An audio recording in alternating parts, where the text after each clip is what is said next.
Fala, rapaziada, primeiro episódio aqui do Here We Go em vídeo, vai ser o primeiro de muitos, a gente quer fazer pelo menos um por semana, talvez 2, 3, vamos ir aumentando, né, a produção. Aqui comigo tá o Pipo. Boa noite, gurizada. Hoje a gente está aqui para começar a debater uns negocinhos atuais da NBA, começar esse redraft que a gente pretende trazer semanalmente para vocês. E vamos nessa.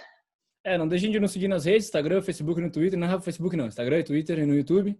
E vamos começar direto, né? A gente vai começar hoje a redraftar todos os anos da NBA desde 2000. Começando, obviamente, por 2000, que é, sem sombra de dúvidas, o pior draft da história da NBA, pelo menos dos drafts. Draft 2000 é a atual presidência do Brasil. É o ano de 2020 em forma de draft, né, meu? É surreal, gente. Assim, o melhor jogador desse draft, assim, é um cara que foi ok na carreira. Assim. E eu vou ter a O primeira melhor escolha, jogador para ti, né? porque eu não quero que o Pipo pegue em primeiro o cara que eu sei que ele vai pegar, então eu vou ter a primeira escolha hoje. A gente podia fazer um para o ímpar ao vivo aqui, né? Não? Tu acha muito forçado? Para. Para. Ímpar. Ímpar, ímpar. 2, 3 Um, e foi. foi. Ganhei. Bah, travou? Travou pra mim? Tá, Eu pode botei crer. um, ganhei. Tá, não. Tá, em primeiro lugar eu vou pegar um cara aqui, Michael Redd, né? Primeira escolha seria do New Jersey Nets, que é um time que iria para a final daqui a Vou 2 minha anos. planilha aqui do draft. Eu vou pegar o Michael Redd, um cara de 1,98 m, né, que jogou tanto como shooting guard, jogou um pouquinho de small forward também. O único cara desse todo esse draft que foi seleção de time da NBA em 2004. Inclusive teve vários caras desse draft que foram All-Stars só em 2004. Então 2004 deve ter sido um ano muito estranho na NBA. Mas o Michael Redd teve essa temporada em 2004 que ele foi bem, fez 21,7 pontos por jogo. Só que depois em 2005, 6 e 7 ele pontuou mais, 23, 25, 26. É, eu acho que All-Star em nenhuma vez. E ele, e ele devia ser umas 3 vezes, no mínimo pra mim. Eu e ele tenho tem 3 números temporadas bons. que o McGrath precisa All-Star. Por exemplo, do 2005 2006, 25 pontos por jogo, 45% de quadra e 40% de 3. Cara, isso é ótimo. Né? Sim. Um time do Milwaukee que ganhava jogos, que não era uma grande equipe, mas que ganhava jogos, é estranho. Eu vi que ele podia ter ido para Cleveland jogar com o LeBron e não quis, né? O que foi uma cagada monstra na carreira dele. Mas é um cara que eu acho que tu jogando a carreira dele de novo, é um cara que pode ir um pouquinho melhor, cara. Daria pra tu conseguir botar ele num time de campeonato, alguma coisa, e tirar um pouquinho de leite de pedra. Eu acho que fácil seria a minha primeira escolha, não penso em mais ninguém. O Michael Redd é interessante, tem uma história engraçada sobre ele. Quando eu revi o nome dele em 2000, me veio porque o primeiro 2K que eu tive foi o 2K 2006, o jogo de videogame, o NBA 2K, de Play 2. E esse cara era um monstro no 2K. Eu juro, era comparável com o Jordan. O meu time, e aquele jogo era todo falhado. Pra ter uma noção, meu time era Carlos Arroyo na posição 1, Michael Redd na posição 2, e lá embaixo tinha o Ilgauskas e o Dirk. Então, era uma coisa meio bizarra esse jogo, mas o Michael Redd, ele teve picos muito grandes durante a carreira dele. A gente tem um career high dele de 57 pontos, se eu não me engano, e teve essa série de playoffs dele, que em 2006, que ele nunca foi além da primeira rodada de playoffs, mas ele tirou 27 pontos por jogo contra um Pistons bem agressivo, o que é bem surpreendente até porque se a gente for ver... E olha as porcentagens, 52% de quadra, 46% de 3, cara. Contra aquele time do Pistons. Não, sim, ele queria ser essa primeira wing na cabeça dele, eu acredito que ele era. Infelizmente, a carreira dele foi encurtada também, porque 2 lesões muito sérias, né? Ele torceu várias torções de tornozelo, ele também rompeu, eu acho, um tendão. Então, infelizmente, a carreira dele foi abreviada no que ele podia, com toda certeza, ali para frente, se tornar um role player importante para algum time que fosse lutar por campeonato, naquela era ali entre 2000 e 2008, 2011, com certeza podia ser. E ele está em segundo no meu draft, então eu estou bem feliz, porque meu segundo pick vai ser meu primeiro, no caso, né? Então, tu tá com o Vancouver Grizzlies, naquela época era Vancouver, não era Memphis, no relógio. Certo. Daí.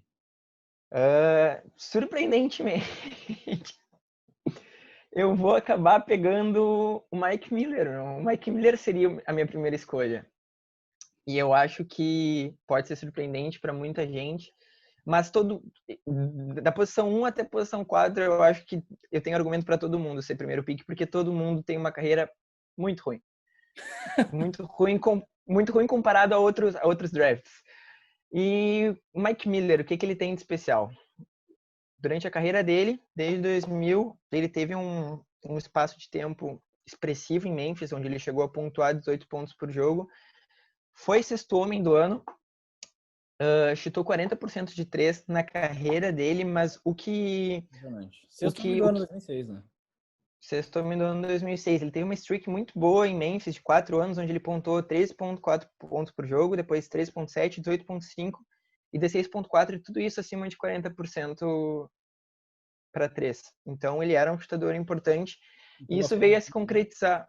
Oi? Um pouco à frente do tempo dele, né? Um pouco à frente do tempo dele, e isso veio a se concretizar, mesmo ele jogando 16, 17 minutos por jogo nas finais de 2012 e 2013 pelo Heat. Ele foi extremamente importante em jogos pontuais. Não foram muitos, porque ele realmente jogava pouco. Ele não era o sexto nem o sétimo homem daquele time. Mas para fechar aquela série contra o KC, o Mike Miller chutou a vida dele, meteu 23 pontos naquele Game 5.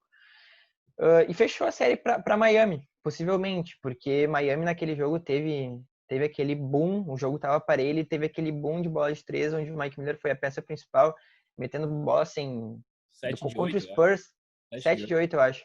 E contra o Spurs foi a mesma coisa, ele teve jogos pontuais onde ele quando chamado para meter essas bolas de 3, ele concretizava isso, né?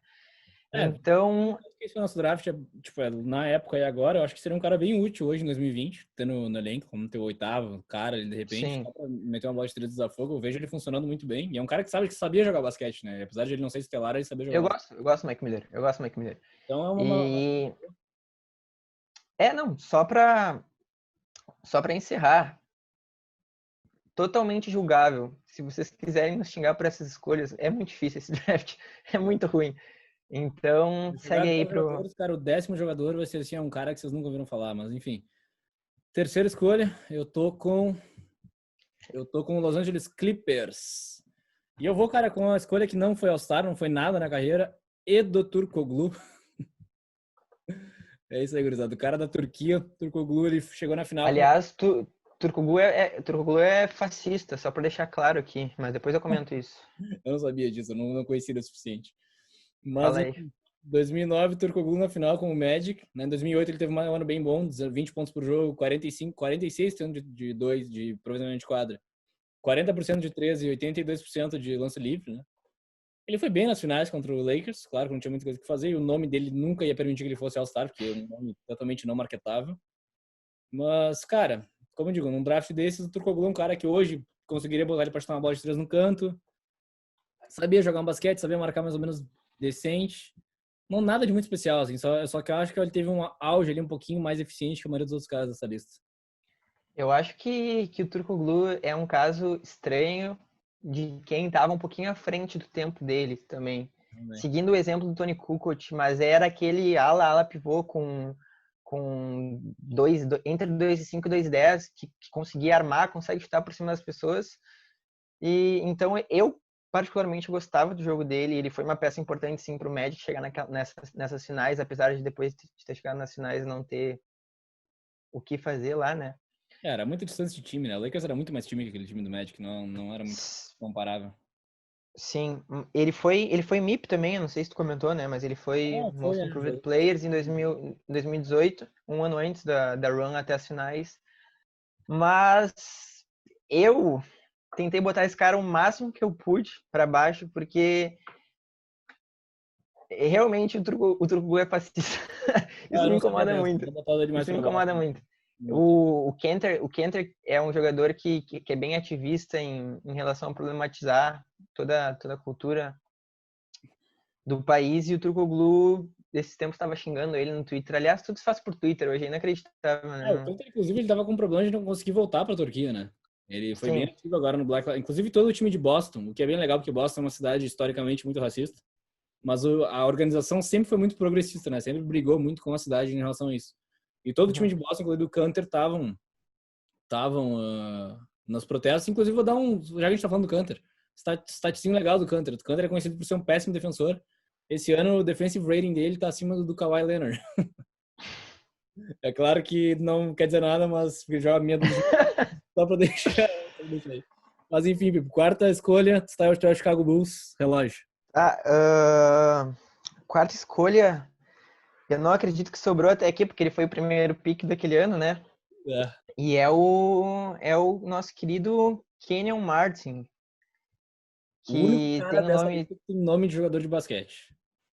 Que tem um nome muito bom, de verdade. E o nome dele fala muito sobre ele. Ele era tido como um pouquinho bad boy naquela época, mas eu não acho isso. Ele era um pouco soft para o quanto as pessoas consideravam ele tough. Mas o que o Kenyon Martin fez? O Kenyon Martin foi bem expressivo no início da carreira dele.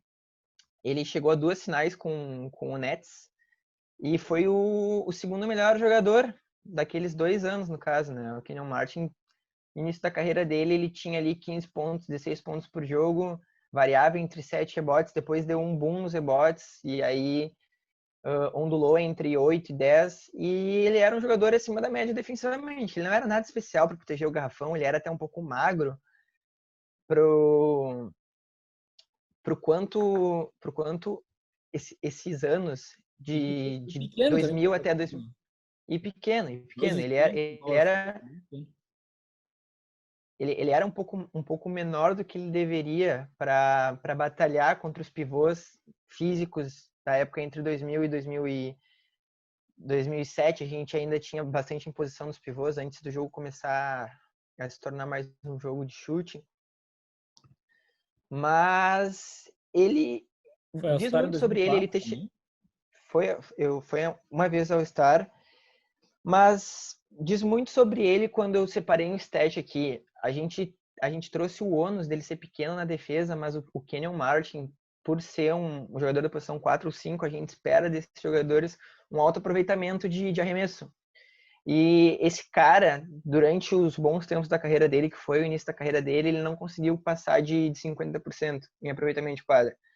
Ou seja, ele era bom na defesa, mas não era ótimo. E ele era útil no ataque, mas ainda assim ele deixava muito a desejar. Sem mencionar o fato que ele foi um jogador pouco durável durante a carreira dele, né? E apesar de eu gostar da fisicalidade dele no ataque, porque highlight ele tem desmontes, mas não é um jogador que... Talvez uma das piores first picks da história, tirando os totais buzz que a gente tem, mas uma das piores first picks da história. E é isso. Sobrou Kenyon Martin na quarta posição para mim. E tu vai pro relógio agora. E eu acho que a quinta opção a gente vai xingar mais do que elogiar, mas eu acho que sobrou ele pra quinta posição, Orlando né? Magic. No original foi o Mike Miller, que inclusive ganhou o Rookie of the Year, a gente nem falou, ganhou o novato do ano. Quinta opção, Jamal Crawford, Jay Crossover, uma fama de craque na NBA, o cara nunca foi craque. Na melhor temporada dele foi em 2008, que pelo Nova York ele fez 20 pontos por jogo, ele era titular naquela época, ele teve 41% de aproveitamento de quadra, 35% de 3. É um cara que nunca foi um bom passador, no auge dele foi 5 assistências por jogo. Exatamente, ele tem essa fama de bom chutador de 3, mas ele é um... De carreira, 35%, para um cara que tem tanta bola de 3 quanto ele, isso é muito pouco, né? Não marcava ninguém. E foi 3 vezes, né? Jogador de sexto homem do ano, uma vez pelo Atlanta, 2 pelo Clippers, mas, cara, comprovando que a gente estava conversando antes de começar o programa, o único sexto homem de ofício da história que jogava muita bola era o Manu Ginóbili, né? Todos os outros ou viraram titulares, ou era aquele limbo. O cara não é bom o suficiente para ser titular, mas é bom demais para ser totalmente reserva, né?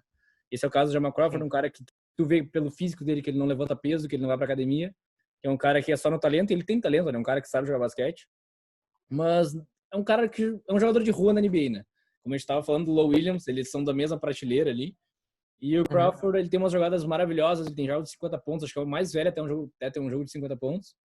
Mas, cara, é um cara que se ele for teu quinto, sexto, sétimo melhor jogador, ele não vai te dar nada, absolutamente nada.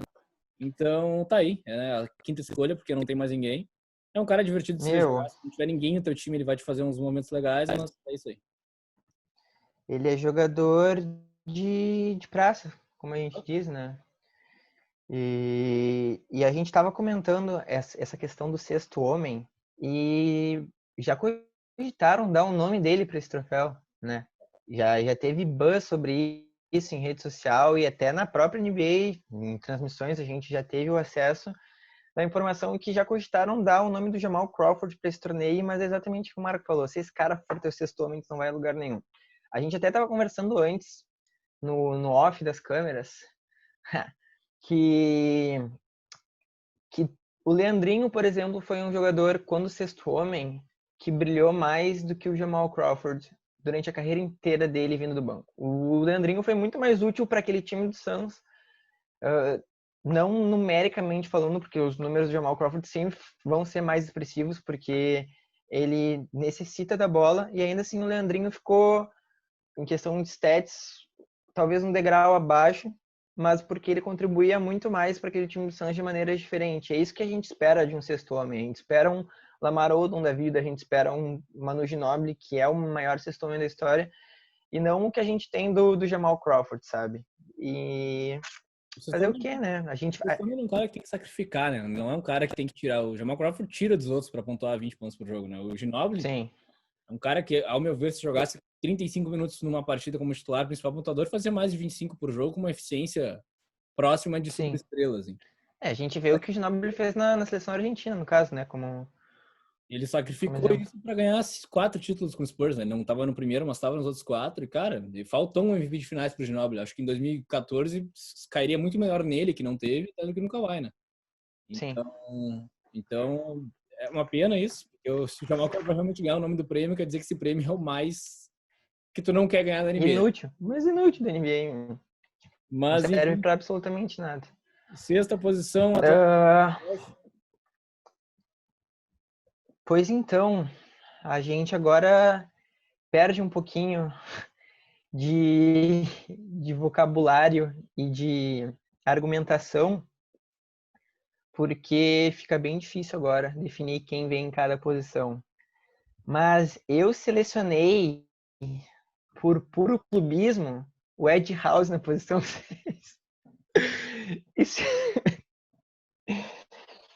e se alguém fosse imaginar que o Ed House, num redraft organizando por importância de jogadores ou imaginando, avaliando a carreira deles, fosse parar na posição 6, eu acho que o GM que escolheu a posição 6 e quem foi a posição 6 desse draft, meu, foi o Morris Peterson, que é um cara que ficou nas minhas menções honrosas, mas depois disso a gente tem pessoas que a gente não conhece. A gente tem. Quem que tu falou? Quem é o cara que tu mandou eu ler sobre? Stromile. Antes? Stromile Swift, a gente tem o Brian Cardinal, que é terrível. Brian Speedy Cardinal. Claxton, que é um nome muito legal. Speedy Claxton. Baita. Hã? Nome de cantor de country. Jason Collier, que acho que é raça de cachorro. Collie, Border Collie. A gente memorizou. Mama. Tá, você. Entra aí na página do Basketball Reference, olhem os nomes lá depois, é bem engraçado. Vou linkar embaixo aqui. Mas por que, Linka? Por que o Ed House como minha sexta escolha? E ele é um cara que tem 17 minutos por jogo de média na temporada, em temporada regular. É um cara que não joga muito, mas o Ed House foi um cara muito presente quando eu comecei a jogar basquete, e a gente tem esse exemplo que a gente acha que o Ed House mete muito mais bola do que ele meteu, porque ele é um cara que sempre esteve presente nos momentos decisivos do título do Celtics, em 2008. E, e, isso diz muito sobre ele, porque num time com Kevin Garnett, Paul Pierce, Ray Allen, como jogadores que são conhecidos pelo bom desempenho no crunch time, tu ter um Ed House para desafogar o time é extremamente bom. E sendo que a esse ponto eu acho que a gente já pode usar como argumento o bom companheirismo, como eles eram como pessoas. E o Ed House é uma ótima pessoa. A gente tem lapsos onde ele é comentarista, a gente tem. Seria uma boa pessoa para tomar uma cerveja. E isso importava. Numa época onde tinha muito bad boy na NBA, era importante, né? Dois dados legais. Ele fez 2,5 pontos por jogo nos playoffs de 2008, mas ele chutou 39% de 3 na carreira. Isso hoje poderia ser que ele desse certo em algum lugar aí como... Não. É memorável para mim que no jogo 5, quando o Celtics fecha aquela série, e no jogo 3, o Ed House ele é importante das maneiras menos quantificáveis possíveis. Fora as bolas de 3, eu juro pra ti. Ele é um jogador que. Aquele cara esforçado que não sabe jogar basquete, mas ele quer mostrar o valor dele, sabe? É isso, tu vai olhar os VTs daqueles jogos, ele tá correndo atrás da bola, que nem um cachorro com a língua pra fora. Isso querendo ou não, fora tendo em vista os nomes que a gente falou agora há pouco, acaba sendo bem importante. Então, Ed House é a minha sexta escolha desse draft. Eu não vou criticar, né? Porque minha sétima escolha do draft, agora no caso, como pelo Chicago Bulls, via Washington, do Golden State, uma troca de vários times. Eu vou com outro cara que foi All-Star também em 2004, que é o Jamal Maguire. Não sei como é Maguire, isso aí. Jamal Maguire, ele foi All-Star em Maguire ou 2004 Maglore, não sei. 13 pontos por jogo e 10 rebotes. Pelo Nets, né, também. Não, pelo Nets não, desculpa. Pelo Hornets, desculpa. New Orleans, confundi com New Jersey. Daí depois no outro ano ele fez 11 pontos por jogo, depois ele fez 9 e depois ele sumiu, né? Tipo, ele desapareceu da NBA em 2008, né? 4 anos depois de virar All-Star. É um cara que é bem grande, só de tu olhar pra ele, tu vê que ele não era um bom arremessador, que ele não era um bom nada de pontuação, assim. Não, nunca acertou uma bola de 3 na carreira. O field goal dele é 48%, que para um cara grande é pouco. O lance livre é 63%. É um cara que não fazia muita coisa, mas se ele foi All-Star naquele ano horroroso, 2004, é possível que alguém tenha visto alguma coisa nele, mas tá aí. Essa é a minha sétima escolha. Não tem muito o que falar agora já nesse ponto. Eu não vou acrescentar Mas é um cara assim, nada. não Não tem tem ninguém pra por que escolher acrescentar alguma na coisa. rua, ser um cara alto. Não, pega ali o Jamal Maguire. Vamos lá. Eu juro. Perfeito exemplo. Perfeito exemplo. Vamos lá, então. Uh, Mas então, Na oitava minha escolha. oitava posição, eu vou escolher o... Oi? Pelo que tu tá com o Cavaliers no Eu relógio. vou acabar indo de Quentin Richardson, que era um jogador bem atlético. Eu acho que a gente não pode mais usar muito a questão dos stats para tentar alavancar esses caras, porque os stats dele em questão de porcentagem eram bem ruins. Mas ele foi um cara que teve uma run legal com o Clippers no ano de 2004, onde ele pontuou 17 pontos por jogo, fez 17 pontos por jogo. E depois disso ele se juntou com o Nash, com o Leandrinho, com aquele time do Suns, onde ele foi bem importante também. Ele fazia 15 pontos por jogo. E para tu participar de um time com o Nash como principal arma, tu tem que ser um cara meio altruísta, né? Tu não pode exigir muito da bola. E ele encaixou perfeitamente nesse estilo de jogo onde ele tinha que ser aquele ala que pegava rebote e era físico. Apesar dele não ter uma porcentagem de lance livre pífia na carreira, beirando 70%, eu acho. Ele foi um cara importante em 2 campanhas na NBA e fora isso, ele tem um nome legal também. Então eu pegaria ele na, na oitava posição. Eu tava mutado. Quentin Richardson é nome de protagonista de filme de basquete, cara. Isso é verdade, tem que dar essa daí pra ele. Nós tá na minha nona escolha, a gente vai parar na 10ª hoje. Outros drafts a gente vai fazer até mais longe, mas a gente não quis se torturar tanto. Então. Até porque não tem como, não tem aonde a gente Então buscar. Realmente, a gente tentou, mas a gente chegou num ponto onde. Todos são iguais, né? A gente chegou num ponto onde talvez, sei lá, tamanho do pé fosse virar argumento. Então a gente resolveu parar. Na 10ª colocação vai ficar por isso. Mas, enfim, então, na minha nona colocação não vai ser esse cara, mas eu vou comentar desse cara, que é o Darius Miles, que ele foi o terceiro do draft. Boa. Foi selecionado pelo Clippers. Cara, o Darius Miles, eu tava lendo aqui, ele fez 62 milhões de dólares na NBA, o que é um absurdo, porque é um cara que não jogou nada. E ele declarou falência em 2016. Então, não é só no futebol, tá, pessoal? Acontece na NBA também. Mas, em nono lugar, eu vou com um cara que foi campeão, Deshaun Stevenson. Foi campeão com o Dallas em 2011. Ah, não! Explicavelmente, ele teve 2 anos que ele chutou 40%. Por que, meu? E 5 temporadas fazendo mais de 10 pontos, que no caso é 11, não é muita coisa. Não pegava nenhum rebote, não dava nenhuma assistência, não fazia nada. Mas, cara, perto dos outros caras ele jogava bastante, era bastante durável, foi campeão, fazendo 5 pontos por jogo naqueles playoffs. É isso aí, esse é o argumento para a nona escolha desse draft aí. Deshaun Stevenson foi um cara que peitou o LeBron, né? Durante a carreira, durante jogos onde ele esteve com o Mavs, ele foi um cara que tinha gosto. Aquele cara ruim, sabe? Pegar outro Stephenson, no caso Stephenson, agora não Stevenson, mas pegar o caso do Lance, por exemplo. É aquele cara que não incomoda. A gente sabe que ele não incomoda os grandes jogadores, mas ele gosta de achar que sim, sabe? Ele tem essa síndrome de estrelismo, mas querendo ou não, ele foi bem importante naquelas finais de 2011. Né? Ele teve 3 jogos com 3 bolas de 3, e onde ele saiu peitando Mario Chalmers no intervalo. Todo time Deu briga e tudo mais. Campeão tem alguém assim. Eu acho que é importante ter alguém assim. Ter um cara que não é usado durante a temporada regular e aparece nos playoffs só pra fazer um furduncinho ali. Eu acho bem importante. Eu queria muito pegar ele. Eu queria muito ele no meu time. Eu já repeti. Troca comigo. Mas... vamos ver se a gente quer fazer algumas trades depois do Tá com o Orlando aí, numa troca com o Denver. Mas na minha décima posição eu vou ficar com o Desmond Mason. E o Desmond Mason é um jogador com 26% de bola de 3 na carreira, sendo ala armador. Então, para vocês verem como o jogo mudou.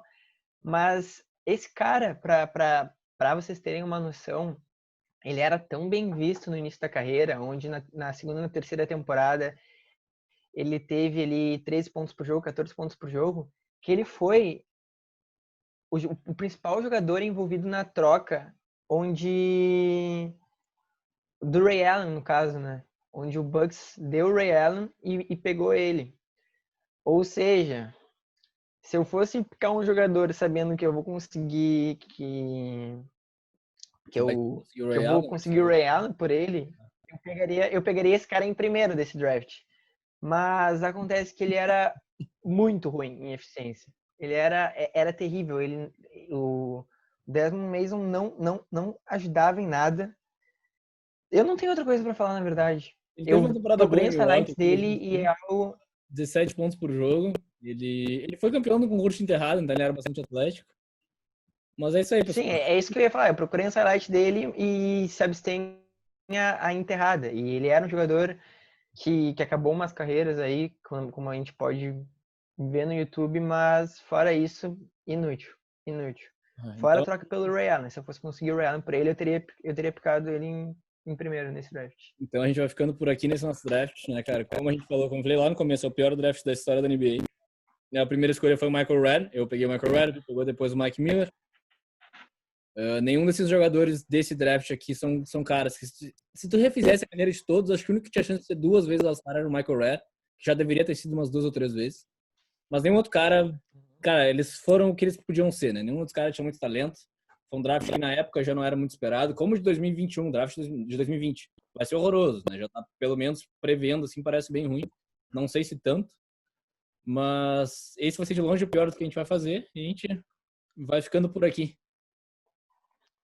Desculpe por esses tantos minutos de tortura que a gente proporcionou a vocês, porque é bem complicado de procurar motivação para defender jogadores que realmente não significaram quase nada na história da NBA.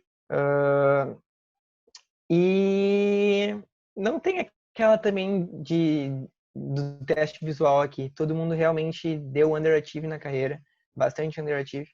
Não, o que me impressiona é que Mas enfim, os próximos drafts aí. Me impressiona uma safra inteira não ter um cara que te diz, esse cara ficou conhecido. Todos esses caras que a gente falou, o único conhecido é o Jamal Crawford, que tem um legado mentiroso, né? Não jogou a bola, só acho que ele joga. Sim.